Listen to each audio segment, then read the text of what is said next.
Hello everyone, जय हिंद। Welcome to Jha sir academy for IAS. Guys, यहाँ पे आपको सिविल सर्विसेज की प्रिपरेशन कराई जाती है और हेल्प की जाती है कि आपको किस तरीके से प्रिपेयर करना है।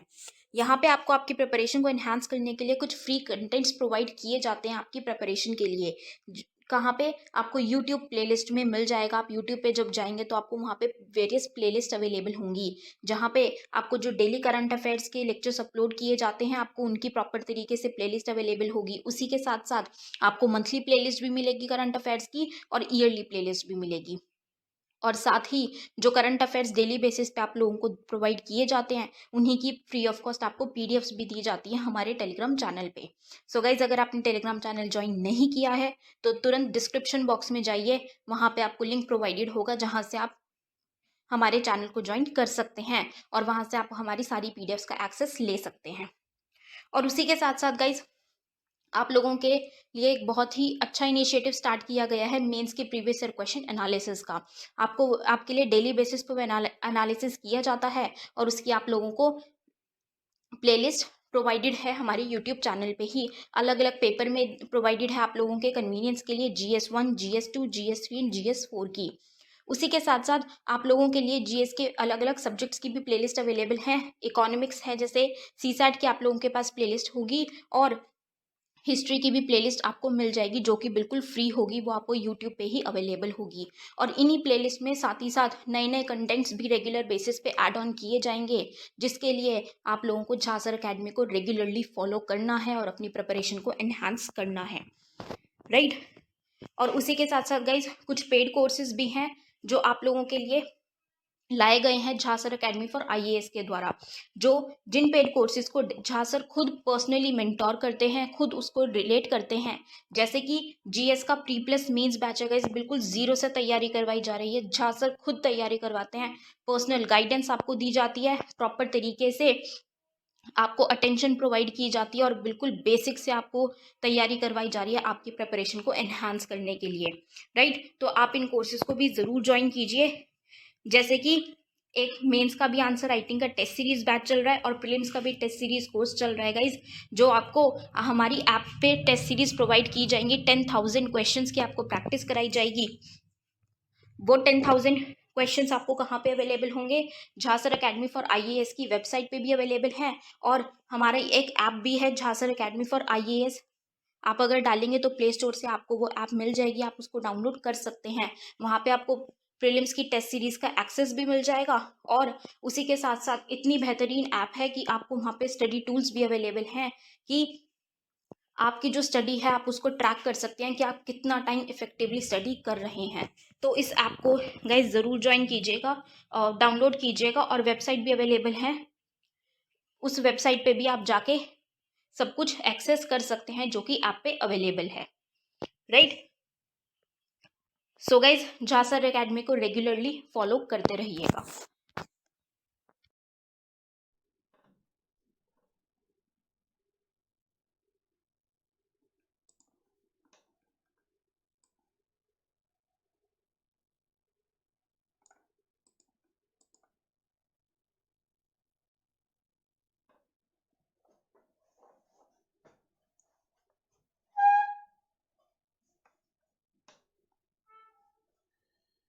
Good morning to all of you. Am I audible? Please confirm कर दे आपकी मुस्कुराहट के साथ।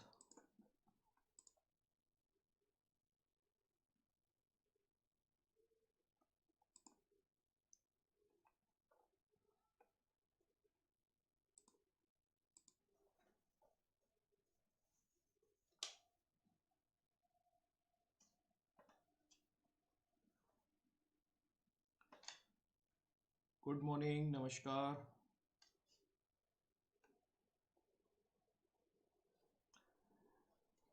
तो आज की कहानी को हम शुरू करें और आज की कहानी को हम शुरू करते हैं कहाँ से, जहाँ हमने कल छोड़ा था। ठीक है। और जो हमने कल देखा था, तो मैंने आपको कल ये बता दिया था, एक समराइज वे में देख लेते हैं। मैंने आपको बोला है कि रिलीजियस रिफॉर्म्स हो रहे हैं, रिलीजियस से लेकर रिफॉर्म्स हो रहे हैं, ना केवल रिलीजन से रिलेटेड रिफॉर्म्स हो रहे हैं। मैं बहुत अच्छा हूँ प्रीति जी, आई होप आप भी बहुत अच्छे होंगे और आप सभी बहुत अच्छा कर रहे होंगे। कोई डाउट हो, कोई समस्या हो तो प्लीज़ लेट मी नो। और हम शुरू करने वाले हैं आज मुगल डायनेस्टीज। ठीक है, गुड मॉर्निंग, राधे राधे, नमस्कार, अभिनंदन। फिर से आप सभी का एक बार स्वागत है उसी नई एनर्जी के साथ जिसमें हम बात करने वाले हैं आज मुगल डायनेस्टी की। मैं हूं एचएस, लेकर आया हूं आपके लिए जीएस, और शुरू करते हैं। लास्ट जो बचा हुआ थोड़ा सा टॉपिक है उसको खत्म कर देते हैं। देखिए, मैंने आपको रिलीजियस रिफॉर्म्स के बारे में जानकारी दी थी, और ये रिलीजियस रिफॉर्म्स जो है वो आपको एंशेंट से भी जुड़े हुए हैं। मैंने शंकराचार्य की चर्चा की थी, है ना। और शंकराचार्य से जोड़कर हमने देखा था जो सगुण है, निर्गुण विचारधारा डेवलप हो रही है। ठीक है, कितने सारे जो है कबीर आ रहे हैं, ठीक है, गुरु नानक आ रहे हैं, और हमने बहुत सारी विचारधाराओं, आइडियोलॉजीज को समझ लिया था। जब ये आइडियोलॉजीज हम देखते हैं, this kind of the ideologies, this kind of the thoughts, this kind of the जो विचार हैं वो जब डेवलप होंगे तो इसका प्रभाव महाराष्ट्र में भी पड़ेगा। महाराष्ट्र में प्रभाव पड़ने की वजह से हम देखते हैं कि रीजन में काफी ज्यादा सर थोड़ा सा वॉल्यूम इंक्रीज हो सकता है, लेट मी चेक। मैं कभी इसको चेंज नहीं करता हूं।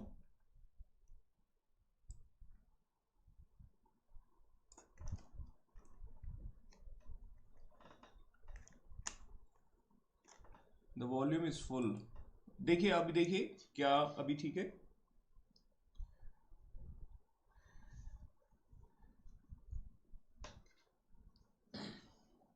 माइक को मैं थोड़ा और नजदीक कर लेता हूँ।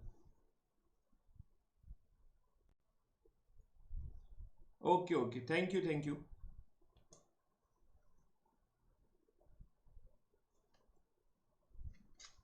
लो जी भाई, बिल्कुल मैंने पास में कर दिया है। ओके, मेरी बात अभी और क्लियर समझ में आ रही होगी।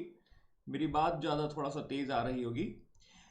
देखिए, अब हमने हमने ये देखा, हमने ये समझने की कोशिश की है कि किस तरीके से ये जो रिलीजियस रिफॉर्म्स हो रहे हैं और उसका प्रभाव जो है वो आपको देखने को मिलेगा, वो महाराष्ट्र में भी देखने को मिलेगा। और जब महाराष्ट्र में ये प्रभाव देखने को मिलेगा तो इसी की वजह से हम मराठा एम्पायर की फाउंडेशंस को देखने वाले हैं, जैसा मैंने आपको प्रीवियस क्लासेस में बताया, कैसे कनेक्ट करके बताया।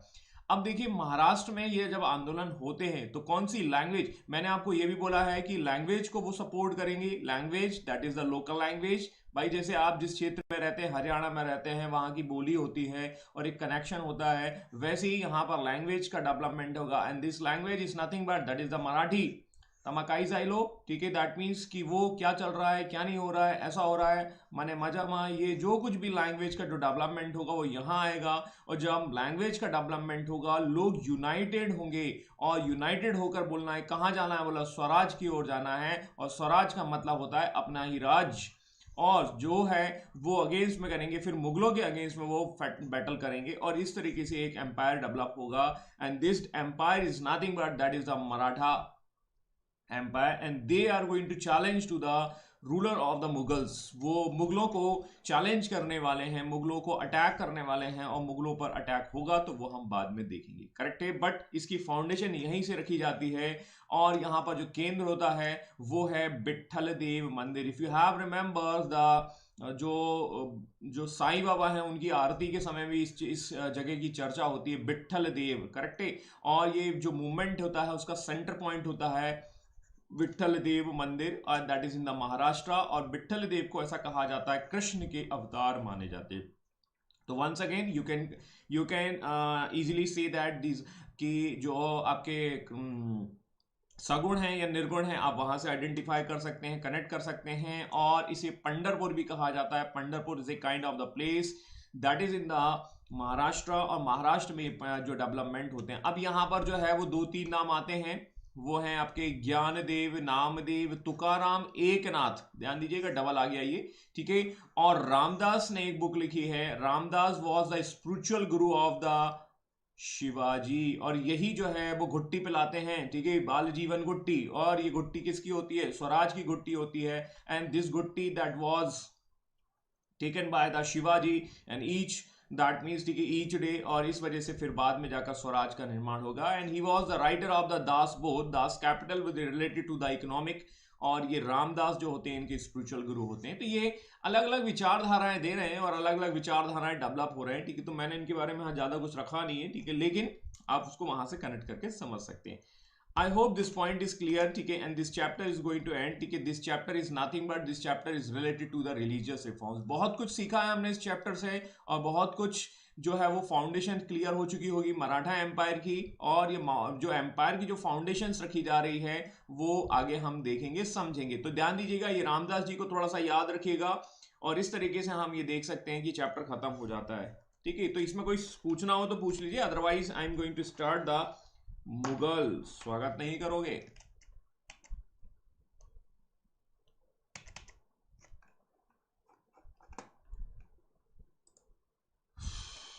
तो once again,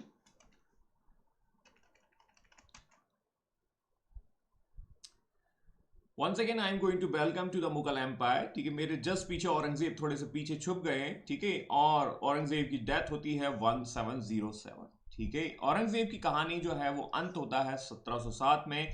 he was the great ruler of the Mughal dynasty. ये मुगल डायनेस्टीज के काफी महान शासक हैं जिनका नाम है औरंगजेब। वो बात अलग है कि इन्हें हमें ज्यादा देखने को नहीं मिलेगा, हमारे इतिहास में इनकी जो वैल्यू है वो थोड़ी नेग्लिजिबल है। कारण क्योंकि ये बहुत ज्यादा कट्टर शासक होते हैं, और ये कट्टरता जो होती है वो जब ज्यादा होती है तो क्या होता है, लोग पसंद नहीं करते हैं, ठीक है। तो हम ऐसा कह सकते हैं, यदि पाकिस्तान पीएससी की तैयारी कोई कर रहा होगा तो वहां पर इन्हें अकबर के रूप में प्रस्तुत किया जा रहा होगा। तो मैं अब बात करने वाला हूं अकबर की। और अकबर एक रिलीजियस टॉलरेंस वाले रूलर थे, धार्मिक रूप से सहिष्णु शासक थे, और ये अपने आप में महान थे। इनके कई ऐसे रिफॉर्म्स जो हम यहाँ देखने वाले हैं, लेकिन इस वंश की शुरुआत का जो श्रेय जाएगा वो होगा बाबर का। नमस्कार, आप सभी का अभिनंदन है। मैं हूं एचएस, लेकर आया हूं मुगल एम्पायर, और मुगल एम्पायर के बारे में हम डिस्कस करने वाले हैं। और मुगल एम्पायर किस तरीके से डेवलप होता है, किस तरीके से उसकी शुरुआत होती है, हम शून्य से शुरुआत करेंगे, क्योंकि एक खास शासन काल आप देखने वाले हैं, ठीक है। तो मुगल एम्पायर में हमें कुछ शासक देखने को मिलेंगे जो आपके सामने दिख रहे हैं, धुंधले धुंधले से नजर आ रहे होंगे। बाबर साहब हैं, ये हुमायूं हैं, ये अकबर हैं, ये जहांगीर हैं, शाहजहां हैं, और ये औरंगजेब। हुमायूं के समय में सत्ता जो है कुछ समय के लिए जो है वो चली जाएगी। जैसे हम देखेंगे सेंट्रल में पावर चेंज हो जाती है, ठीक है, कुछ समय के लिए, और बीजेपी फिर से गिरा देती है। कुछ ऐसा ही आपको देखने को मिलेगा यहाँ पर। तो we will discuss Survansh one against, ठीक है, मतलब यहाँ सूरवंश के बारे में हम चर्चा करेंगे। This is the Afghani dynasties, लेकिन हम कहानी शुरुआत करने वाले हैं बाबर से, ठीक है। But before going to the further we need to understand the sources of the Mughal dynasties. Mughal dynasties के थोड़े सोर्स के बारे में जान लेंगे थोड़ा सा। यहाँ पर आपके सामने एक मैप है, और इस मैप में क्या किया जा रहा है, ठीक है, दैट इज द 1500, जो मोटे तौर पर जब बाबर आता है, और बाबर से लेकर औरंगजेब का टाइम पीरियड आपको दिखाई देता है, ठीक है। जैसे आप देखिए पीछे हिस्ट्री में झांकने की कोशिश करिए, इतिहास जो है अपने आप को दोहरा रहा है। कोरोना दोबारा आ रहा है, सरकार वही कर रही है जो पहले कर रही थी। हमने इतिहास से कुछ नहीं सीखा है। क्या सैनिटाइजेशन, क्या मास्क, क्या प्रक्रिया, क्या लॉकडाउन, वही लॉकडाउन फिर से, स्थितियां वहीं की वही हैं, वैसे की वैसी ही हैं। यहां पर भी कुछ वैसा ही देखने को मिलेगा। क्यों? क्योंकि यहां पर हमने पीछे देखा है मौर्य डायनेस्टी, मौर्यंस किंग्स, ठीक है। इसके बाद देखिए गुप्ताज, और इसके बाद हमने आगे देखा दिल्ली सल्तनत, and now this is the time of the Mughals. What what they are doing, सारे के सारे शासक क्या कर रहे हैं यहाँ पर, they are try to revive article number 1। वो सभी के सभी आर्टिकल नंबर 1 देने की कोशिश कर रहे हैं। और article number 1 is nothing but that is the unity of the India. Unity of India का मतलब है union, India is A union of state. Bharat एक राज्यों का संघ है, और यह भारत एकमात्र स्टेट से मिलकर नहीं बना है, कई राज्यों से मिलकर बना है। समझ में आया कि नहीं आया, ठीक है। और इसे यूनाइटेड करने का काम अब मुगल करने वाले हैं, ठीक है। हाँ, ये बात अलग है कि मौर्यन जितना नहीं हो पाएगा, ध्यान देना, ठीक है। लेकिन कोरोना की लहर तो आप देख रहे हैं आप कि पिछले से ज्यादा हो चुकी है, ठीक है। तो इस तरीके से हम समझ सकते हैं कि मुगल जो है वो आर्टिकल नंबर 1 देने वाले हैं। लेकिन इस मैप में उसी चीज को थोड़ा थोड़ा सा हम समझने की कोशिश करेंगे। The Babur is coming and he is going to capture this kind of the area. वो बाबर जो है लगभग लगभग इस एरिया को जीत लेता है, ठीक है। इसके बाद हुमायूं, ज्यादा उनकी कैंपेन देखने को नहीं मिलती है, ठीक है। हुमायूं जो है उनकी कहानी को थोड़ा हम स्पेशली पढ़ेंगे, थोड़े से उठा पटक करते हैं, ठीक है, लेकिन उनके हाथ से सत्ता चली जाती है।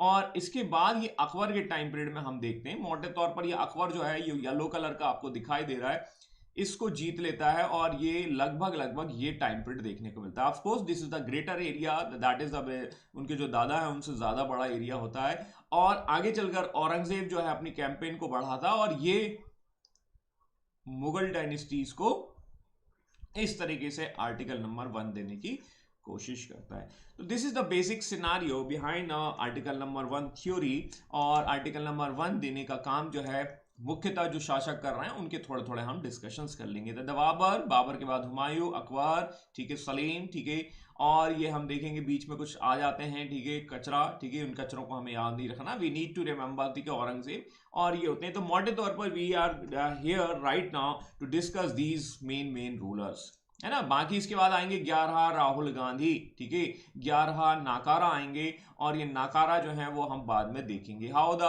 Mughal dynasties is going to decline because of the presence of the 11 Rahul Gandhis, correct है। तो राहुल गांधी भी आएंगे यहाँ पर, ऐसा नहीं है, ठीक है।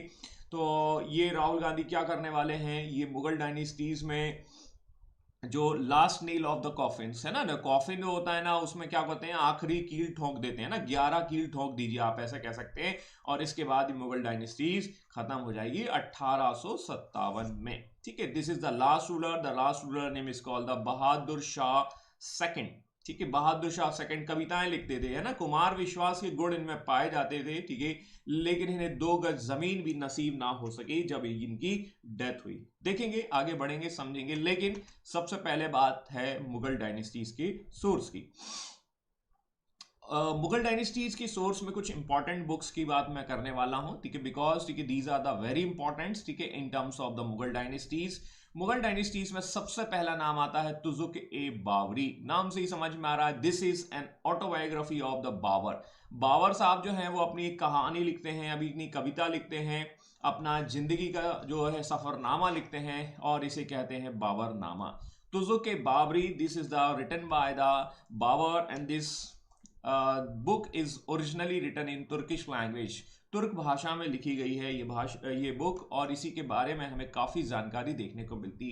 तो ये है बाबर साहब की आत्मकथा, और इस आत्मकथा में वो अपनी आत्मा बाहर निकाल कर रख देते हैं कि किस तरीके से उनका एम्पायर जो है एक्सपेंशन होता है। ही वॉज वेरी मतलब दैट मीन्स कि उन्हें बहुत सारे चैलेंजेस फेस करने होते हैं, try to become like the Babur, ठीक है। He was in very young age, और उसके फादर चले जाते हैं। अभी हम देखेंगे उसके हाथ से जो है एम्पायर चला जाता है, सत्ता चला जाता है। पड़ोसी रोज पूछते हैं, भैया क्या कर रहा है, सिविल सर्विसेज की तैयारी कर रहा है, रिजल्ट आया, क्या हुआ।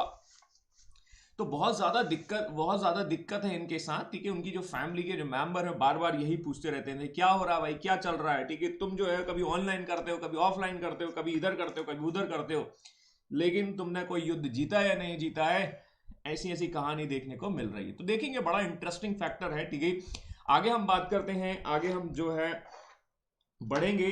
आवाज आपको क्लियर आ रही है अभी, है ना, ठीक है।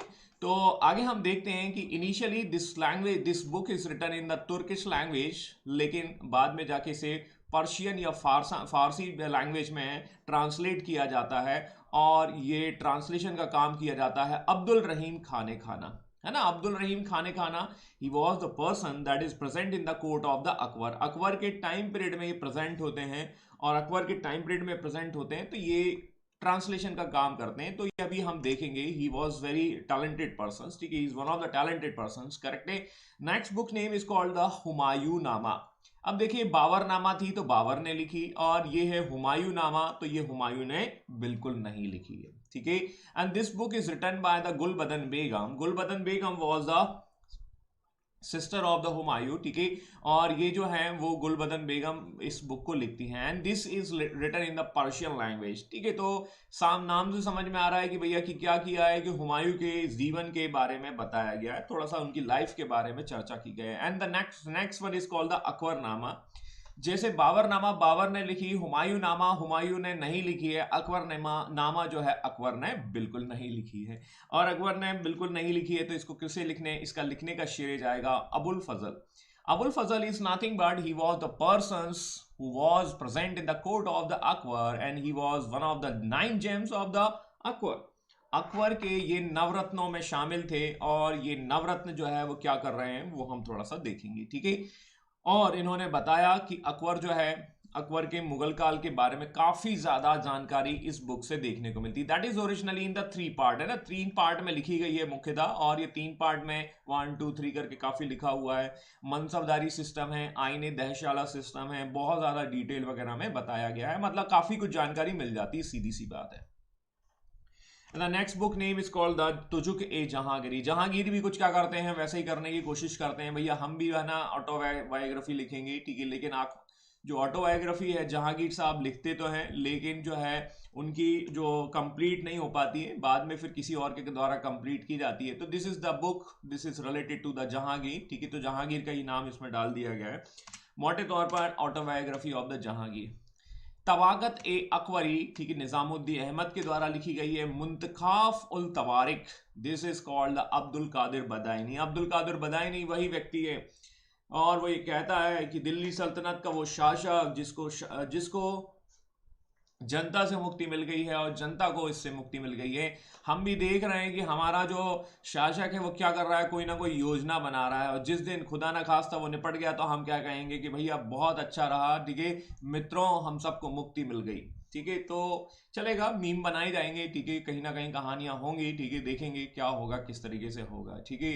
ये तो वो तो समय बताएगा क्या होगा, ठीक है। हम किसी की सत्ता चली जाए तो कहा जाएगा, किसी की डेथ के बारे में बात ना करें तो ज्यादा अच्छा है, ठीक है। लेकिन अब्दुल कादिर बदायनी जो है वो यही कहते हैं कि इतिहास में एक राजा था जो पागल राजा था, और पागल राजा ने जो है लोगों को परेशान कर रखा था, और इस तरीके का स्टेटमेंट इनके द्वारा दिया जाता है। And the next book name is called the Futuhat e Alamgiri, and this is written by the Alam Ishwar Das. And the next book name is called the Padshah Nama, and this book is written by the Hamiuddin Abdul Hamid Lahori. These are the very very important books, ठीक है, you have to remember, ठीक है। तो इस slide वाली books को थोड़ा सा आप सेकेंडरी पे रखें, लेकिन पहली वाली बुक्स जो है वो तो इंपॉर्टेंट हैं ही, ठीक है। तो these are the very very main sources related to the Mughal dynasties, और मुगल डायनेस्टीज के फाउंडर हैं या उसके संस्थापक हैं वो हैं जहरुद्दीन मोहम्मद बाबर। स्वागत नहीं करोगे, ठीक है, तो तालियों के साथ हम इनका स्वागत कर सकते हैं, ठीक है, because he was a person who is, that means जो हमें बहुत कुछ सिखाते हैं, ठीक है। इनकी लाइफ में बड़े चैलेंजेस हैं, उस चैलेंजेस को समझने के लिए हम आगे देखेंगे। थोड़ा सा मैंने इनके बारे में देखा है, ठीक है, दैट मीन्स, ठीक है, एक कहानी मतलब एक मुझे मिला था तो मैंने उसको यहाँ में रखा है, ठीक है। Babur the conqueror from the Central Asia. देखिए सेंट्रल एशिया से आते हैं, एक बहुत ही छोटी जगह है, जिस छोटी जगह का नाम है फरगना, है ना। तो आप ऐसे कह लीजिए कि ये व्यक्ति है similar like the Mahendra Singh Dhoni. He was belonging to the very lower town, बहुत छोटे से जगह से आते हैं, लेकिन आपको वर्ल्ड कप दिलाते हैं, ठीक है। तो ऐसे ही हम कह सकते हैं, तो सेंट्रल एशिया से आते हैं, और यहाँ पर हम देखते हैं पहले बाबरनामा इनकी बुक का नाम है। 12 साल में at 12 he became the ruler of the Fergana, ठीक है, that is present in the Uzbekistan right now after losing the Samarkand, है ना। देखो कई चीजें इनके हाथ से निकल जाती हैं। मैं भी बड़ा छोटा सा इंट्रोडक्शन दे रहा हूं और फिर हम इनके बारे में देखेंगे। समरकंद एक जगह होती है जो इनके ब्रदर के पास होती है, और ये समरकंद इनके हाथ से निकल जाता है, फरगना इनके हाथ से निकल जाता है। इनके पास जो इनके जो फादर के द्वारा मिला था वो सब निकल जाता है। ऐसा कह लीजिए इनका पटवारी का पेपर भी ना निकल रहा, ठीक है। और पटवारी का जब पेपर नहीं निकल रहा तो ही वॉज वेरी डिप्रेस, ठीक है, मतलब ये डिप्रेस हो जाते हैं, या ऐसे कह लीजिए कि डिप्रेशन में, but he is going to motivate, है ना। ये अपने आप में मोटिवेट होते हैं और मोटिवेट करके फिर से ये एग्जाम देते हैं, and all these exam is clear one by one. The first exam is called the battle of Panipat. कभी कभी क्या होता है कि आपका एक, जैसे आप टेबल पर पढ़ रहे हैं तो आपका मन नहीं लगता है, ठीक है, तो टेबल पर नहीं पढ़ रहा है टेबल पे, तो आप क्या कर सकते हैं, बेड पर जाकर पढ़ सकते हैं। वैसा ही कुछ यहाँ आपको देखने को मिलेगा, ठीक है। तो he was trying in the Samarkand, है ना, समरकंद फरगना में ये फंसे हुए हैं, ठीक है। और वहां पर इनके जो है पड़ोसी है ना, पड़ोसी का मतलब है जो इनके रिलेटिव्स, वो रिलेटिव इन्हें जीना ही नहीं दे रहे। कहते हैं बेटा पटवारी का पेपर भरे हो, ठीक है ना, बोला पटवारी का पेपर भरे, बोले कांस्टेबल का पेपर भरे हो, ठीक है, क्या हुआ तुम्हारा रिजल्ट क्या हुआ। तो रिलेटिव्स जो आपको परेशान कर रहे हैं वो इनको भी परेशान कर रहे हैं। एक दिन इनको क्या हुआ, एक दिन इनको गुस्सा आया और ही चेंज हिज लोकेशंस, है ना, इन्होंने अपना क्या एग्जाम का सेंटर चेंज कर दिया, और ये एग्जाम देने आ गए कहां, द पानीपत, नाम तो सुना ही होगा। और पानीपत में जब ये आए और वहां पर इन्होंने अपना एग्जाम दिया, दैट मीन सेंटर चेंज किया, और जब सेंटर चेंज किया तो रिजल्ट भी चेंज हो चुका है। And now he is clear,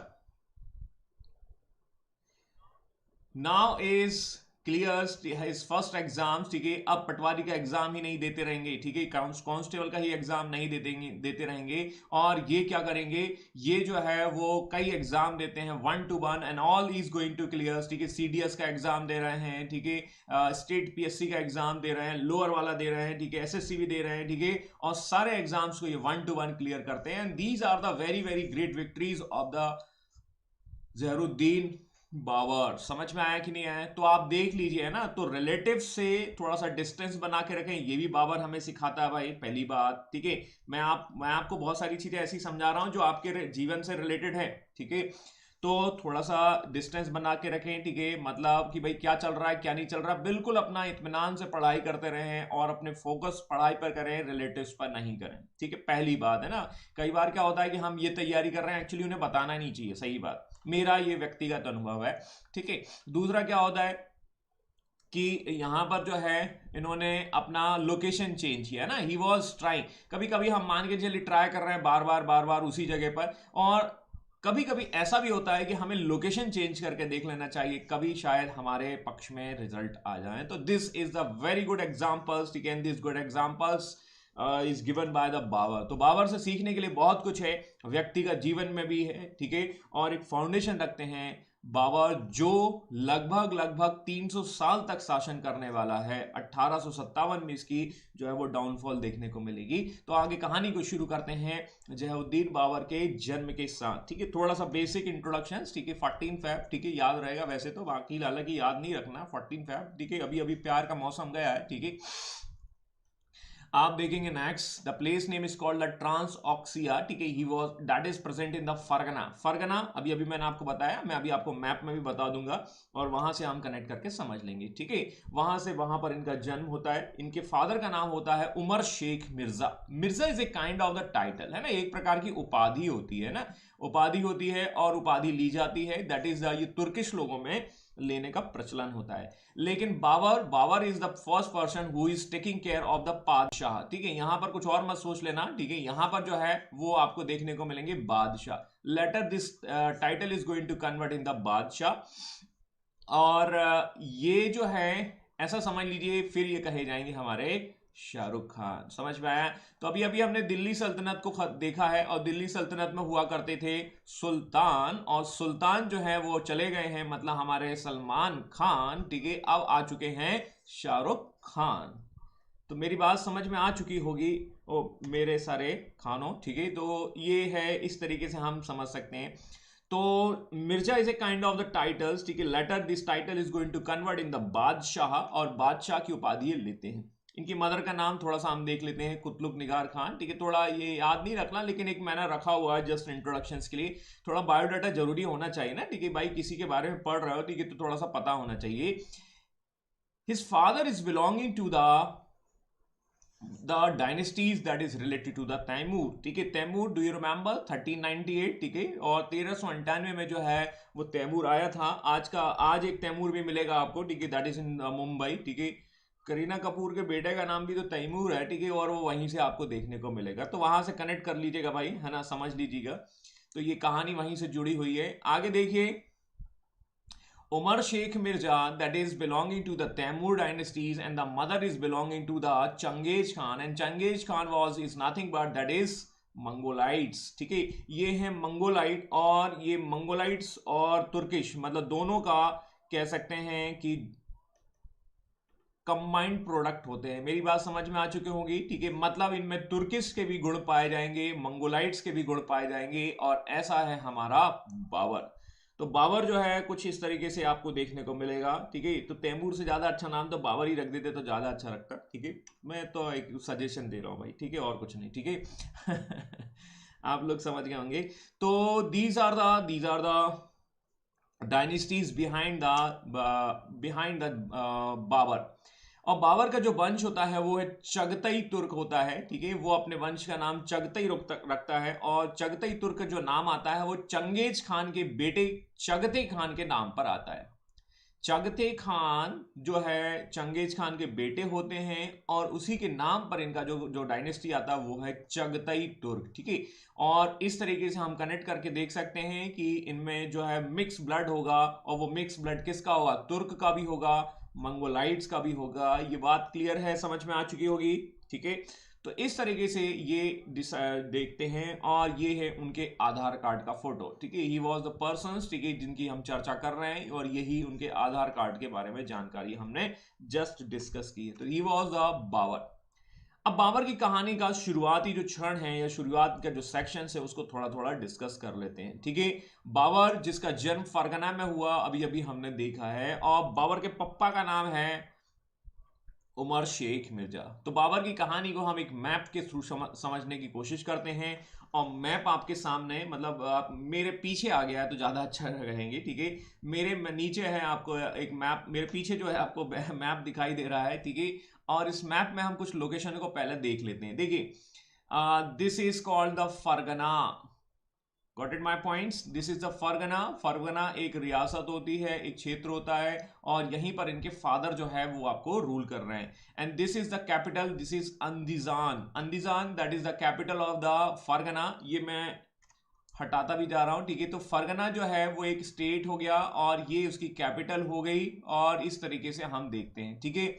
आगे देखिए, ये है ताशकंद, ठीक है, ये, और ये है बुखारा, ये है समरकांद, ये है हिसार, ये है बदख्शा, ठीक है। ये है कुंदूज, ये है काबुल, ये है गजनी, ये है कंधार, ये अफगानिस का क्षेत्र होता है, ये हैरात। ये मोटे तौर पर थोड़ी सी लोकेशंस में जस्ट डिस्कस करके बता रहा हूं, ताकि इनका उपयोग हम आगे समझने में करेंगे, ठीक है। नेक्स्ट आगे हम देखते हैं मुल्तान, और मुल्तान के सुल्तान सहवाग को कहा जाता है, ये तो आप लोगों को पता ही होगा। ये है पंजाब का एरिया, और यहां पर है दिल्ली सल्तनत। तो got it my points what I am saying, ठीक है। तो ये लोकेशन थोड़ी हमने देख ली हैं, और बाबर की कहानी शुरुआत हो जाती है, वो है बाबर के फादर के द्वारा। और बाबर के फादर का नाम है Umar Shaikh Mirza, and he is belonging to the Fergana. और फरगना की कैपिटल अभी अभी हमने समझी है, देखी है, और देख सकते हैं। तो this is the Fergana that is in the circle, ठीक है। थोड़ा सा समझ लेते हैं। और इनके एक ब्रदर होते हैं, इनके एक भाई होते हैं, जिनका नाम होता है अहमद मिर्जा, और ये रूल कर रहे हैं समरकंद और बुखारा वाले क्षेत्र में, ठीक है। ध्यान दीजिएगा, ठीक है। अहमद मिर्जा इनके ब्रदर होते हैं, और ये ब्रदर जो हैं वो इनको जीने नहीं देते। अब आप समझ रहे हैं ना, रिश्तेदार वाली कहानी फिर शुरू हो गई है ना। ये रिश्तेदार क्या है, बार बार यही पूछेंगे, क्यों बेटा पटवारी का एग्जाम दिए थे, क्या हुआ रिजल्ट, क्यों बेटा ये जो एसएससी का एग्जाम दिए थे, बोला साहब रिजल्ट ही नहीं आया, ठीक है, ऐसा ऐसा है, ठीक है। अभी 3 साल बाद तो शायद रिजल्ट आया, ऐसा सुनने में आया, ठीक है। तो बड़ी समस्या है, ठीक है। इसके अलावा ये अपने एक और रिश्तेदार को क्या है अपने साथ शामिल कर लेते हैं, जिनका नाम है महमूद खान, ठीक है। और महमूद खान और ये दोनों मिलकर क्या करते हैं, ये फरगना पर अटैक करते हैं। समय है 1494 के आसपास, ठीक है। अब यहां पर जब अटैक कर दिया, और इनका एक ज्वाइंट ऑपरेशन होता है, संयुक्त आक्रमण होता है, दीज टू पर्सन्स, मेरी बात समझ में आ रही है, ध्यान दीजिएगा, ठीक है। और इन दोनों ने मिलकर क्या कर दिया, अटैक कर दिया, कहां पर, फरगना पर। और फरगना पे जब अटैक हुआ,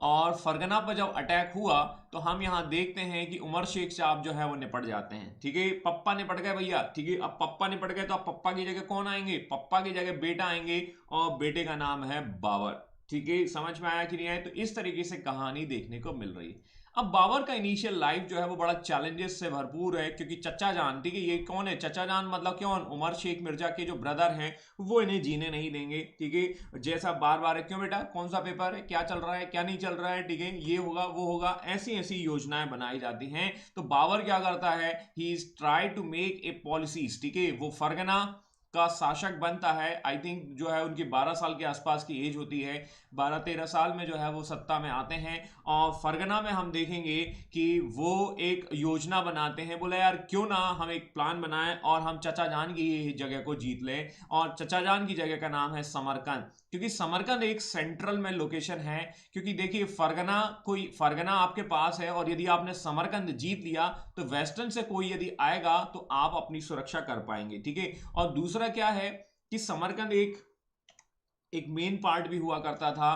तो सबसे पहला उसका कारण जो है वो ये है कि वो चाचा से परेशान हैं। दूसरा हम देखेंगे ये कल्चरल एक्टिविटीज का एक सेंटर भी है समरकंद, और यदि हमने इसको जीत लिया तो हमारा जो है वो हमारी ख्याति हो जाएगी ना, दैट मीन्स ठीक है हम फेमस हो जाएंगे, और हम फेमस हो जाएंगे तो क्या है हमारा एक नाम हो जाएगा। तो एक एम्बिशन होता है, एक महत्वाकांक्षा होती है हर व्यक्ति की, हर व्यक्ति जो है वो वायरल होना चाहता है, वैसे ही आप समझ लीजिए आज की डेट में, ठीक है। और ये पश्चिम से भी सुरक्षा हो जाएगी, वेस्टर्न कंट्री से कोई यदि आ रहा है तो हमारा एम्पायर भी सुरक्षित रहेगा। अब देखिए ये क्या करते हैं, फिर अटैक करते हैं। मैं थोड़ा शॉर्ट में बता दूंगा, बहुत सारे अटैक्स यहाँ देखने को मिलते हैं, लड़ाई झगड़ा मारा पीटी ये वो है ना, चाचा भतीजा, बहुत सारी चीजें आपको देखने को मिलेगी। तो he was getting the that is unsuccessful trying, ठीक है, मतलब उनका जो अटैक होता है वो असफल होता है। He was not getting the success in the first invasion, but second में उन्हें जो है वो सफलता मिल जाती है, लेकिन इट वॉज टेम्परेरी। मैंने आपको पहले ही बताया ही वॉज द पर्सन, ठीक है, he was a warrior really. ये क्या है, लड़ाई झगड़ा या कह सकते हैं ना, कभी ना निराश होने वाला है, ठीक है। आगे हम देखेंगे ये क्या करने वाला है, ठीक है। ये इस तरीके के जैसे वो आपके ये अपने सोल्जर्स के प्याले तोड़वा देगा, मतलब उनके ग्लास तोड़वा देगा, नहीं तो तुम लोग पीकर ही पड़े रहोगे, है ना। आप कल एग्जाम है और आपको रात में आप सोमरस पीकर पड़े हो, तो ये क्या करने वाला है, सारी की सारी बॉटल खत्म करवा देगा, ठीक है। अभी देखेंगे हम समझेंगे। तो ही वॉज द मोटिवेटर, है ना, बहुत सारी चीजें हैं, ठीक है। लेकिन इसी चक्कर में समरकंद जो है वो भी चला गया और फरगना भी चला गया। तो ये आपने ये भी लॉस कर दिया, ये भी लॉस कर दिया, और इसके पीछे कौन है, आपके रिश्तेदार। रिश्तेदार जो हैं वो आप में बार बार बार बार बार बार बार डैश डैश डैश डैश कर रहे हैं, और डैश डैश डैश कर कर आपका दिमाग खराब हो रहा है, सीधी सी बात यही कहानी, ठीक है। In such conditions Babur is thinking about that, ठीक है। वो सोच रहा है कि कहीं ना कहीं मैं अपने एग्जाम का सेंटर ही चेंज कर दूं, लोकेशन ही चेंज कर दूं, ठीक है, और कुछ दिन के लिए अंडरग्राउंड हो जाऊं, और अंडरग्राउंड होने के लिए वो नया प्लेस ढूंढता है, ठीक है। वो नया प्लेस क्या होगा, नई जगह क्या होगी, जानने के लिए देखते हैं अगली स्लाइड, ठीक है। तो ये थोड़ा सा हम वही चीज है, ये इस तरीके से 1504 में काबुल पर अटैक कर लेगा, ठीक है। समरकंद और फरगना से वो क्या हो गया, फ्रस्ट्रेट हो गया है, और फ्रस्ट्रेट होकर वो क्या करता है, अफगानिस्तान की टर्न करता है। 1504 में वो क्या करता है, काबुल को जीत लेता है, ठीक है। और यहां पर वो क्या करता है, अपना जो टाइटल है वो टाइटल को लेता है बादशाह। ध्यान दीजिएगा यहां पर जो है वो अपना टाइटल को रिप्लेस कर देगा, फर्स्ट टाइम जो है अपने टाइटल को यहां पर चेंज कर लेता है। देखो आप कुछ तूफानी करते हैं ना, वो कहते हैं ना, आओ कुछ तूफानी करते हैं, मिर्जा के स्थान पर बादशाह कहलाते हैं, और इस तरीके से वो शाहरुख खान बनेगा, ठीक है। आगे हम देखेंगे कि और भी उसके कुछ मतलब जो रूलर्स हैं उनसे सपोर्ट लेते हुए 1511-12 में वो समरकंद, बुखारा, खुरासान, इन सब जगह पर अटैक कर कर उस क्षेत्र को जीत लेगा, ठीक है। ये मैंने अभी अभी आपको सारे के सारे बताएं। Once again he is going to capturing the Samarkand and the Bukhara, लेकिन अब आप देखिए these all are the very temporary victory, ठीक है। ये सारी की सारी उसकी जो है अस्थायी मतलब विजय होती हैं, उसके बाद ये सारी की सारी चीज उसके हाथ से चली जाती हैं, लेकिन फिर भी उसने काफी कुछ जीत लिया है। तो कहते हैं ना, देखिए हाथ आया लेकिन मुंह को ना लगा, वैसा हिसाब किताब चल रहा है, ठीक है। मतलब उनके पास आ चुका है, और यहां पर जो है वो बहुत सारी जगह को जीत ले, ताशकंद, कुंदूज, हिसार, बुखारा, फरगना, गजनी, समरकंद। लेकिन फिर से ये जो पावर है या फिर से जो एम्पायर है वो चला जाएगा, और यहां पर जो है वो नाम आता है उज़्बेकीज, है ना। तो हमें नाम याद नहीं रखना, बट थोड़ा सा ये याद रख लीजिएगा, उज़्बेकीज जो लीडर हैं वो इनको डिफीट कर रहे हैं, और समरकंद इनके हाथ से चला गया। मोटे तौर पर एक लाइन में यदि कहा जाए, सिंगल वर्ड में, अच्छे दिन नहीं आए हैं, किसके, बाबर के, ठीक है। तो दिख तो रहा है बहुत कुछ, है ना, विकास बहुत ज्यादा दिख रहा है, ठीक है ना, सब सब जो है वो आप देख रहे हैं कि खुश हैं, ठीक है। लेकिन फिर भी आप सब कुछ समझ लीजिए, क्या अच्छे दिन आ चुके हैं, नहीं, ठीक है। तो बाबर की कहानी कुछ वैसे ही है, बाबर का विकास तो हो रहा है, लेकिन ऐसा लग रहा है कि जैसे अच्छे दिन आए ही नहीं है, 15 लाख रुपए अकाउंट में नहीं आए। तो वैसा ही कुछ है जो बीजेपी के विकास की तरह ही कहानी चल रही है बाबर की, ठीक है। और बाबर क्या करता है, कुछ दिन के लिए यहां पर काबुल वगैरह में रहता है, 1514 से 25 के समय की बात होती है, और यहीं से वो क्या करता है, पूरा कंट्रोलिंग करता है। तो देखिए दैट इज द 1525, एंड इसके बाद नेक्स्ट ईयर में 1526, और 1526 में एक बैटल लड़ा जाएगा, उस बैटल का नाम है battle of Panipat. Battle of Panipat जो है उसके पहले की बैकग्राउंड की कहानी थोड़ा थोड़ा अब हम देख लेते हैं, ठीक है, थोड़ा थोड़ा समझ लेते हैं। तो हलवा बनेगा, 1526 में बटेगा, ठीक है, बट उस हलवे के पीछे की कहानी को क्या है। ड्यूरिंग दिस टाइम, ठीक है, जो मैंने आपको 1514 से 1525 के आसपास का समय बताया है, ठीक है, ड्यूरिंग दिस टाइम, ठीक है, he is going to, that means, ठीक है, learning, he is going to learning from the different different political conditions, ठीक है, जो अलग अलग राजनीतिक कंडीशंस होते हैं, अलग अलग सिचुएशंस होती हैं, वो उन सिचुएशंस को वो जीत रहा है। जैसे आप सिविल सर्विसेज के दौरान बहुत सारा अप है होता है, बहुत सारा डाउन होता है, बहुत सारा डिमोटिवेशन हो जाता है, कभी ऐसा होता है, कभी वैसा होता है, कभी आप खुश होते हैं, वैसी परिस्थितियों से जूझते हुए, चैलेंज फेस करते हुए वो पॉलिटिकल जो अंडरस्टैंडिंग होती है वो डेवलप कर लेता है। ध्यान दीजिएगा, समय ही क्या होता है ना, ठीक है, वो आपको सिखा देता है, वही कहानी है। And he became the familiar with the war methods of the Central Asia. Central Asia में जो लड़ाकू जातियां हैं, वो लड़ाकू जातियां जो हैं वो आपस में जब लड़ रही हैं तो उनकी अब सबकी अलग अलग टेक्निक्स हैं, सबकी अलग अलग स्ट्रेटजीज हैं, और उनमें से देखते हैं तुलगुमा पद्धति। तुलगुमा पद्धति जो है वो अभी मैं आपको बताऊंगा आगे, ठीक है, जब हम वेटल की चर्चा करेंगे डिटेल में। और उज्बेकी से वो ये सीख लेता है, ठीक है, उज्बेकी से ये तुलगुमा सिस्टम जो है वो सीख लेता है, और इसी तुलगुमा सिस्टम को वो क्या करता है, आगे अपने वॉर में यूज करने वाला है। और वॉर कब होने वाले हैं, 1526 में, 27 में, ये आपको पता है, ठीक है। तो this kind of the situations, ठीक है, इसके अलावा वो गन का use, that means gun powder कह लीजिए, या गन को चलाना या उससे रिलेटेड है, वो ईरानियों से सीख लेता है। तो ये हम ऐसे कह सकते हैं वो अपने सब्जेक्ट्स को अच्छा कर रहा है ड्यूरिंग दिस टाइम, ठीक है, he is working on the, that means the weak subjects. और आगे हम देखेंगे घुड़सवारी, है ना, तुर्किश से जो है वो आपकी घुड़सवारी सीख लेगा, कैबलरीज जो है उसके राइटिंग्स हैं वो उनको सीख लेगा, और मंगोल और अफगानियों से भी कुछ इस तरीके से वॉर स्ट्रेटजीज को सीख लेगा। We can say that he is clearing his all kind of the doubts and he is working on the weak subject. वो अपनी कमजोरियों पर काम करेगा। Got it my points. तो ये सारी की सारी कमजोरियों पर जब वो काम करता है, और उसके बाद जो है वो पहुंचता है 1526 में बैटल ऑफ पानीपत के लिए। But before going to the Panipat, ठीक है, once again there are lots of challenges, ठीक है, बहुत सारे चैलेंजेस हैं बाबर के पास। और 1526 में जब वो बैटल करने के लिए आता है, उसके पहले भी वो कई बार अटैक करता है, ठीक है, तो कई बार अटैक करता है। अब इसके बारे में जो जानकारी मिलती है वो बाबर खुद देता है। बाबर खुद बताता है कि I am going to attack, ये इंग्लिश वाला गलत आ गया, ठीक है, यहां पर ध्यान दीजिएगा। बाबर क्या बोलता है कि बाबर और अबुल फजल दोनों के दोनों ये बोलते हैं कि हम जो है वो 5 बार अटैक करते हैं। Total number of the attacks is the 5th, ठीक है, मतलब 5वां अटैक जो है वो 1526 में होगा। उसके पहले जो 4 अटैक होते हैं वो इधर उधर जगह पर होते हैं, तो थोड़ा बहुत उनको बारे में भी जान लेंगे, समझ लेंगे क्या सिचुएशंस बन रही है, ठीक है। तो ऐसे हमें पता चलता है कि इनके बीच में 5 अटैक होने वाले हैं, या कुछ 5 सिचुएशंस देखने को मिलती हैं। सबसे पहला आक्रमण जो है, first, that is in the Bajaur. अभी मैप में आपको बता दूंगा मैं, और मैप में इस चीज पॉइंट को क्लियर कर दूंगा। 1519 का समय होता है, ठीक है, और 1500, अब देखिए 1504 में काबुल को जीता था उसने, याद करिए, अभी मैंने आपको बताया था। और वहीं से ये क्या कर रहा है कि सोच रहा है कि कहीं ना कहीं हमें जो है वो नॉर्थ ईस्ट वाले पार्ट में, इंडियन सब कॉन्टिनेंट के नॉर्थ ईस्ट पार्ट में क्या करना है, अटैक करना है, ठीक है। और उसे जो मौका मिलता है, उसे जो चांस मिलता है, वो 1519 के आसपास मिलता है। तो देखिए भाई, सीधी सी बात है, you need to be, Dhoni Dhoni एक धोनी मूवी आई थी, है ना, जो महेंद्र सिंह धोनी की जो एक मूवी बनी हुई थी, उस मूवी में एक अच्छा डायलॉग है कि जैसा बॉल आता है वैसा आपको फेस करना होता है, ठीक है। जैसे मान के चले बाउंसर आया तो आपको डक करना होगा, ठीक है ना, स्ट्रेट ड्राइव आया तो आपको मतलब फ्रंट पे खेलना होगा, मतलब इस तरीके से उन्होंने बताने की कोशिश की है। तो वैसे ही हमें समझना होगा कि अकबर भी वेट कर रहा है, और उसका समय आया है 1519 में, he is waiting his time, ठीक है। और 1519 में फर्स्ट अटैक करता है, और इस अटैक में वो यूज करता है कौन सी चीजों का, इसमें वो यूज करता है आर्टिलरी का या तोप खाने का उपयोग करता है, ठीक है। अब ये टेक्निक्स उसने सीखी हुई थी, और यहां पर वो टेक्निक्स का उपयोग करता है, बड़ी आसानी से बाजौर के किले को वो जीत लेता है। ऐसा कहा जाता है 2 या 3 घंटे में ही उसको उसने जीत लिया, ठीक है।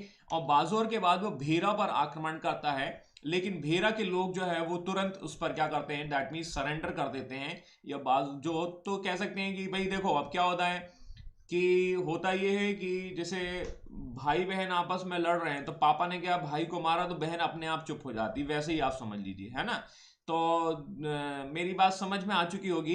तो बाजौर को हमने जब जीता है ना, बाजौर पे जब हमने तोप खाने या तोप चलाए, ठीक है, धाएं धूं धाएं, ठीक है, 2-3 घंटे में ही हम सबको जीत गए हैं, तो ये जो बहन है दैट मीन्स बहरा, ठीक है, वो भी अपने आप क्या करती है, सरेंडर कर देती है, सीधी सी बात है।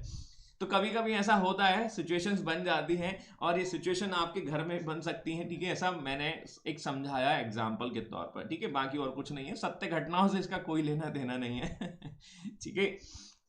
तो बाजौर के बाद भीरा पर आक्रमण कर कर वो इस तरीके से, अब लेकिन क्या है कि बाबर के सामने चैलेंजेस ये भी हैं कि वो जो अपना जो एम्पायर है उसको भी बचा के रखना है, ठीक है, और यहाँ पर बड़ी सिचुएशंस बनती हैं, बड़ी कॉम्प्लिकेटेड सिचुएशंस बनती हैं, और वो भेरा में क्या करता है, एक रूलर जिसका नाम है हिंदू बेग, उसको अपॉइंट कर कर क्या करता है, वो वापस चला जाता है काबुल, है ना। तो काबुल को वापस चला जाएगा, और काबुल में जब वो वापस चला जाएगा तो यहाँ पर हिंदू बेग को अपॉइंट करके चला जाता है। मोटे तौर पर एक लाइन में यदि हम कहें तो वो क्या कर रहा है, उसकी निगाहें बनी हुई है कौन से क्षेत्रफल जो तैमूर ने पहले जीता था 1398, डू यू रिमेंबर, ठीक है, वो उन क्षेत्रों को वापस जीतना चाहता है जो उसके वंशज, जो उसके एंसेस्टर्स ने जीता था, और 1398 में वो जीत चुका था, और उन्हीं को वापस ये क्या करना चाहता है, रिकैप्चर करना चाहता है, लेकिन घर ना लुट जाए, मतलब घर कौन सा, फरगना या काबुल जो उसके पास है, इसको ये ना लुट जाए, इस वजह से भी वो क्या करता है, वापस जो है बैकफुट पर भी आता है। बैकफुट पर का मतलब है वापस काबुल आया, और काबुल आता है, इस तरीके से कहानी देखने को मिलती है। लेकिन इसकी वजह से भेरा जो है वापस चला जाता है, ओवरऑल अप डाउन करते करते फिर से वो रिकैप्चर करता है भेरा पर 1519। This is the second campaign of the Babur. इसके बाद वो बदख्शा चला जाता है वापस, ठीक है, फिर बाद में तीसरा अटैक करता है, थोड़ा सा मैं इसको और तीसरा अटैक 1520 के आसपास। तो देखिए 1519 और इस सितंबर 1519 और फिर 1520, ये हैं उसके कुछ अटैक, है ना, ऐसे समझ लीजिए। तो मोटे तौर पर पहला अटैक बाजौर, ठीक है, और बाजौर के बाद दूसरा भेरा में हो जाता है, और तीसरा जो है वो सियालकोट और पेशावर, इसको वो जीत लेता है, ठीक है। एंड इसके बाद जो है वो पहुंचता है कंधार, और कंधार को जीत लेता है, कंधार और काबुल। अब यहां पर देखिए कंधार और काबुल, देखिए कंधार को, काबुल को उसने पहले ही जीत लिया था ना, और यहां पर ये क्या है, थोड़ा सा कंधार को जीत लेता है। मोटे तौर पर उसका जो है देखने को मिलेगा कि अब वो उस क्षेत्र से फ्री हो चुका है। अब जैसे ही उसको ये दोनों क्षेत्र मिल जाते हैं, काबुल, कंधार, बाकी जो Peshawar, Sialkot, now is going to completely thinking towards the India, मतलब कहीं ना कहीं जो पंजाब वाले क्षेत्र है वो उस पर जीतना चाहता है। और पेशावर और बाजौर को हम ट्विंस कंट्री कह सकते हैं, ट्विंस स्टेट कह सकते हैं, जुड़वा प्रवेश द्वार, क्योंकि भारत में प्रवेश करना है तो ये जो है यहां से होकर ही जाना होगा, और ये वो एरिया है जिसको हम खैबर पास के नाम से जानते हैं, ठीक है। अभी मैप में आएगा तो मैं और आपको बता दूंगा, ठीक है। इस तरीके से हम देखते हैं कि वो क्या कर रहा है, कैंपेन कर रहा है, और जब वो कैंपेन कर रहा है तो वहीं पर उसकी मुलाकात होती है दो लोगों से, दौलत खान लोधी, ठीक है। दौलत खान लोधी उसको इनविटेशंस देते हैं। इनविटेशंस किस चीज के लिए देते हैं, कि आइए कुछ दिन तो गुजारिए दिल्ली सल्तनत में। और क्योंकि दौलत खान लोधी, अब ये दौलत खान लोधी कौन है, पहले थोड़ा इनको देख लेते हैं ना। देखिए दिल्ली सल्तनत में हम देखते हैं इब्राहिम खान लोधी है, इब्राहिम खान लोधी, और वो दिल्ली सल्तनत में है, और उसी का एक सूबेदार है, और सूबेदार का नाम है दौलत खान लोधी, और ये सूबेदार है लाहौर में। देखिए उत्तर पश्चिम वाला भाग है, ठीक है। इसके अलावा हम देखेंगे आलम खान लोधी है। आलम खान लोधी जो है वो गवर्नर ऑफ दीपालपुर है, और ये इनके रिलेटिव्स भी हैं, ठीक है, फिर से आ गए कोई ना कोई रिश्तेदार। और इब्राहिम खान लोधी जो का जो रूलर है, उसका चाचा है, मतलब आप कह सकते हैं, ठीक है, वो है आलम खान लोधी। और ये आलम खान लोधी ही जो है वो इस समय कहाँ पहुंचा हुआ है, काबुल में, ठीक है। इसी समय काबुल में इब्राहिम खान लोधी है, और दौलत खान लोधी को डर है कि कहीं ना कहीं सूबेदारी ना चली जाए। मोटे तौर पर ऐसा कहें कि these two persons are very very angry from the Ibrahim Lodhi. वो दोनों के दोनों इब्राहिम लोधी से परेशान हैं या इब्राहिम लोधी को सत्ता से हटाना चाहते हैं। That's why they are going to invite to the Babur, and Babur जो है वो उसको एक्सेप्ट कर लेता है। और बाबर इसलिए एक्सेप्ट करता है, क्यों करता है? क्योंकि बाबर जो है वो कहीं ना कहीं देखने को मिलेगा, बाबर को भी समझ में आ चुका है कि यही मौका है और मार दो चौका। करेक्ट है। तो देखिए, जब आपके पास जैसी बॉल आती है उस बॉल पर आपको वैसा ही खेलना पड़ता है और वैसी ही सिचुएशंस यहां देखने को मिल रही है। तो जो जो आपकी महेंद्र सिंह धोनी की मूवी है वो यहाँ पर क्लियर कट समझ में आ रही है, और उस मूवी की कहानी को ही हम थोड़ा यहाँ पर यूज कर रहे हैं टू अंडरस्टैंड द सिचुएशंस। मेरी बात समझ में आई कि नहीं आई? तो आप बैक फुट पर आ रहे हैं, फ्रंट फुट पर आ रहे हैं, ठीक है, डक कर रहे हैं, ठीक है, आपका फुल टॉस पर जैसा शॉट मारना है, ठीक है। तो यहां पर अब वो सिचुएशन आ चुकी है कि अब हमें अटैक करना होगा। बाबर जो है इस इनविटेशंस को एक्सेप्ट कर लेता है। इनविटेशंस को एक्सेप्ट करने के पीछे कुछ कारण भी होते हैं, ठीक है। He came to know there was a disputes among the Afghanis. उसे पता चल चुका है कि अफगानियों के बीच में कुछ ना कुछ खिचड़ी पक रही है। They are very unhappy from the Ibrahim Khan Lodhi. वो इब्राहिम खान लोधी से नाराज हैं, परेशान हैं, या वो उसको पसंद नहीं कर रहे हैं। तो भाई पहली बात तो ये है कि यही एक आक्रमण का एक समय है और अटैक कर देना चाहिए। तो भैया अटैक कर दें, चक दो, ठीक है। और यहां पर हम देखेंगे अभी तक जो सोच रहा था वो ये सोच रहा था कि जो तैमूर के जो स्टेट हैं वो उसे मिल जाएं, बट अब वो चाहता है कि पूरा पंजाब उसे मिल जाए। मतलब यहां से क्या समझ में आ रहा है, he is very very ambitious person, he is very very, that means ठीक है, वो कहीं ना कहीं क्या होगा, वो एम्बिशियस है, और जब एम्बिशंस उसको यहां देखने को मिलेंगी तो इस वजह से वो इंडिया की ओर रुख करेगा। बाकी सिचुएशंस तो आपको पता ही है। He want to conquer the area of the Timur. वो पंजाब को जीतना चाहता है, रिलेटिव से परेशान है, और रिलेटिव से जब परेशान है तो वो रुख करेगा कहाँ की ओर, उत्तर पश्चिम वाले भाग की ओर, और इंडियन सब कॉन्टिनेंट्स में वो देख रहा है। तो इस तरीके से हम समझ सकते हैं कि बाबर जो है वो आ रहा है।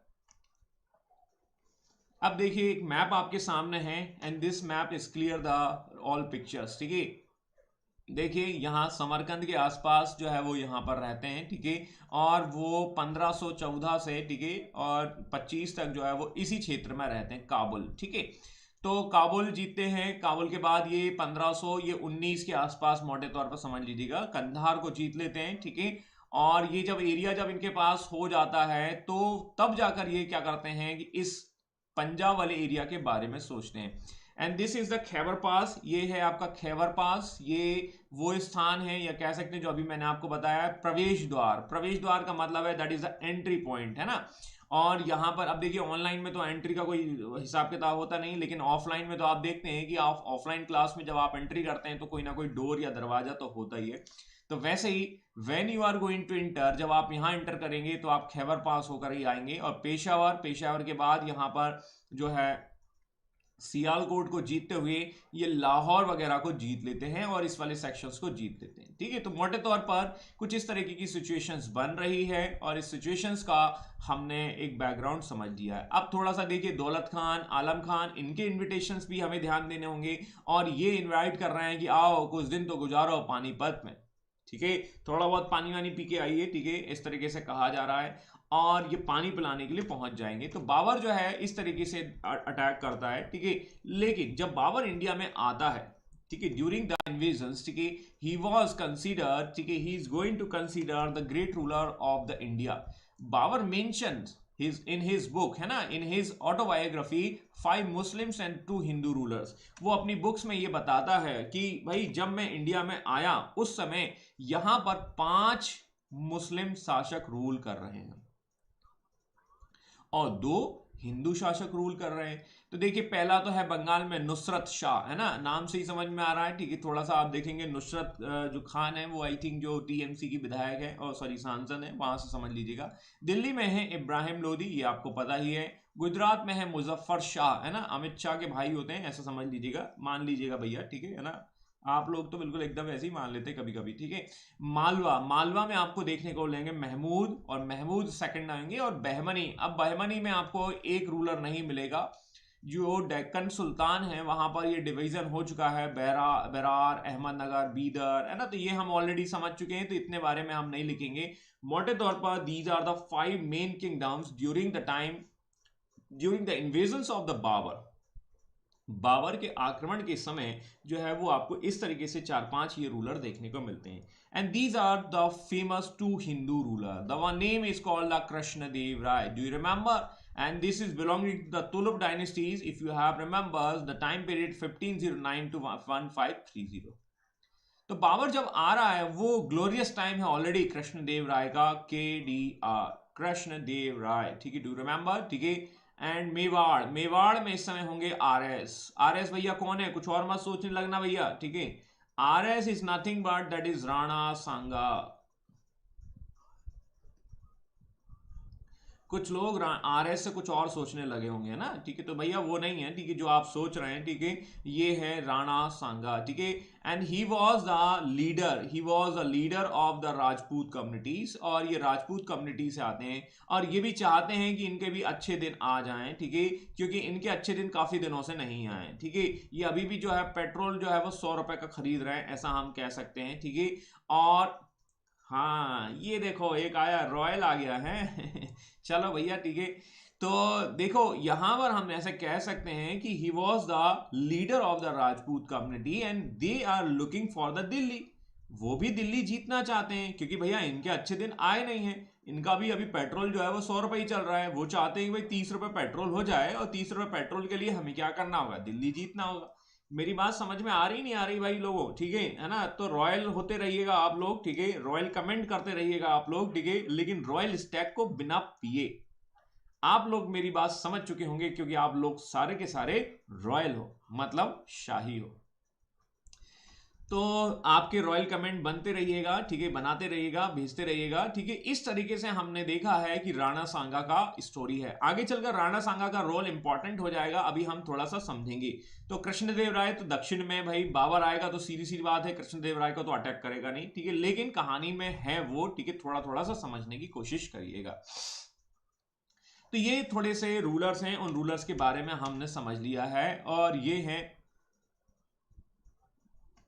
अब देखो ये है मैप, है ना। जब वो आपका यहां आ चुका है मोटे तौर पर, तो ये है राजपूत वाला एरिया, है ना, ये है दिल्ली सल्तनत। ये मतलब हम ऐसा कहें कि बाबर की जो सीमाएं हैं वो टच कर रही हैं दिल्ली सल्तनत को, है ना। और जब दिल्ली सल्तनत को आपकी सीमाएं टच करेंगी तो क्या होगा, ठीक है, आप देख ही रहेंगे कि आप कहीं ना कहीं अपने साम्राज्य का विस्तार करना चाहते हैं, ठीक है। ये है गुजरात वाला एरिया, ठीक है, ये है आपका बंगाल वाला एरिया, नुसरत शाह आपको देखने को मिलेंगे। और ये है मोटे तौर पर बहमनी, ठीक है, और बहमनी होंगे, और नीचे हैं कृष्णदेव राय। तो ये मोटे तौर पर वही कहते हैं कि 4-5 लोग हैं, ठीक है। यहाँ आप देखिए मालवा हो जाएगा, ठीक है, तो ये 4-5 ही हैं। इस तरीके से आप समझ सकते हैं कि यहाँ पर जो एम्पायर है वो कुछ इस तरीके से एक्सपेंड हो रहा है। अब थोड़ा सा एक मैप और है आपके सामने, और यहाँ बाबर जो है वो यहाँ कहीं से आता है, ठीक है, फरगना, और फरगना से लगा हुआ है समरकंद, ठीक है, और समरकंद से वो यहां पर आने की कोशिश करते हैं।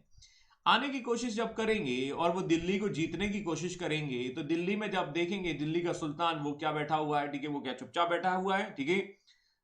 देखो जी सर जी, देखो सर जी, हम आपको यहाँ पर रोक लेंगे, हम आपको पानीपत में पानी पिलाएंगे, और उसके बाद जो है, ठीक है, लड़ाई करेंगे, ठीक है। मेरी बात समझ चुके होंगे आप लोग। तो इब्राहिम लोदी जो है वो बाबर को रोकने के लिए, पानीपत में पानी पिलाने के लिए आगे आ जाता है, और ओवरऑल दोनों के दोनों यहां पर लड़ जाते हैं, ठीक है। और दोनों के दोनों लड़ जाएंगे, पानीपत की लड़ाई होगी, और इसमें आप देखेंगे कि इब्राहिम लोदी जो है वो हार जाएगा, ठीक है। बहुत सारी कहानियां हैं, ठीक है, कि कौन ज्यादा कौन कम है वो नहीं डिस्कस करेंगे, ठीक है। बट यहाँ सीधी सी बात है कि बैटल ऑफ पानीपत हुआ 1526 में, और 1526 में जब बैटल हुआ तो यहाँ पर जो है लड़ाई खत्म हो जाती। थोड़ा सा उसके बारे में समझ लेंगे, क्लियर है, ठीक है। दैट इज द टाइम, ठीक है, 20 अप्रैल, ठीक है, that is this date is going to about to come, ठीक है, पानीपत का पहला युद्ध, ठीक है, पीने के बाद लड़ाई, ठीक है, हाँ जी बिल्कुल, ठीक है, पानीपत। और बाबर जो है वो इब्राहिम लोदी से लड़ाई करता है। अब युद्ध हुआ है तो युद्ध का रिजल्ट भी पता होगा आपको, ठीक है। इब्राहिम लोदी जो है इस बैटल में हार जाता है। Ibrahim Lodi is going to defeat in the this battle, ठीक है। और यहां से शुरुआत होती है एक एम्पायर की, and this empire name is called the Mughal empire, ठीक है। नाम तो सुना ही होगा। ऐसा कहा जाता है कि अकबर सॉरी जो बाबर है, बाबर ने एक दिन पहले ही इस सेंटर पर जाकर वो है अपनी फील्डिंग सेट कर दी थी। एक दिन पहले ही सेंटर की मतलब कह सकते हैं एग्जाम सेंटर में वो एक दिन पहले ही पहुंच गया था, ठीक है। क्या कर रहा है, देख रहा है कहां पर एग्जाम होगा, किस तरीके से होगा, एक स्ट्रेटजी उसने बनाई और उस स्ट्रेटजी के हिसाब से उसने अपना काम किया और उस काम को अंजाम भी दिया। और इस तरीके से उसने इब्राहिम लोदी को पानी पिला दिया। And this was done by the Mustafa Ali and the Ustad Ali. These are the तोपची, ये गनर होते हैं। और ये गनर जो हैं वो ऑटोमन एम्पायर, तुर्किश है ना, मतलब वहां से आप समझ लीजिए। और वो इस चीज में एक्सपर्ट हो चुका था, पीछे हमने देखा है। और किस तरीके से वो अपनी एक्सपर्टीज को यहाँ पर बताता है, किसी की वजह से वो जो है इतने जल्दी जो है इब्राहिम लोदी को पानी पिला सका। तो आप लोग भी पानी पी लीजिएगा भाई, ठीक है। एक बैटल खत्म हो चुका है। और इसके बाद क्या होगा, इसके बाद जो है हम थोड़ा सा डिस्कस करेंगे इनके रीजन ऑफ विक्ट्री की ओर। रीजन ऑफ विक्ट्री का मतलब है सबसे पहले उस्मानी प्रैक्टिस। दैट जैसा मैंने आपको बताया कि जो 15 से 14 से 25 का समय है वो क्या कर रहा है, अपनी वीकनेस पे काम कर रहा है। और यहां पर वो क्या करता है, एक चीज सीखता है, arranging the cards and the cannons, ठीक है। जो उसकी गाड़ियां हैं, जो उसके तोप खाने हैं या जो आपकी तोप है, उनको अरेंज करता है। देखो ऐसा समझ लीजिए, एक तोप ये है, एक तोप ये है, एक तोप ये है और एक तोप ये है। पहला वाला फायर जो है हुआ, ठीक है, पहला वाला फायर हुआ मान के चलिए 10 बजे, है ना। तो दूसरा वाला फायर जो है,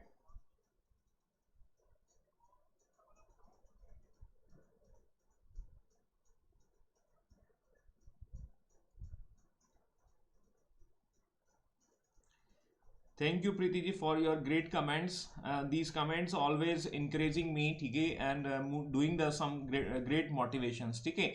और जैसे मान के चलिए पहला वाला अटैक 10 बजे हुआ और दूसरा वाला अटैक जो होना चाहिए 10 बजकर 2 मिनट पर होना चाहिए, ठीक है। और तीसरा वाला अटैक जो है 10 बजकर 6 मिनट पर होना चाहिए। और इसके बाद जो है 2 पर होना चाहिए, इसके बाद 10 बज के 8 मिनट पर होना चाहिए।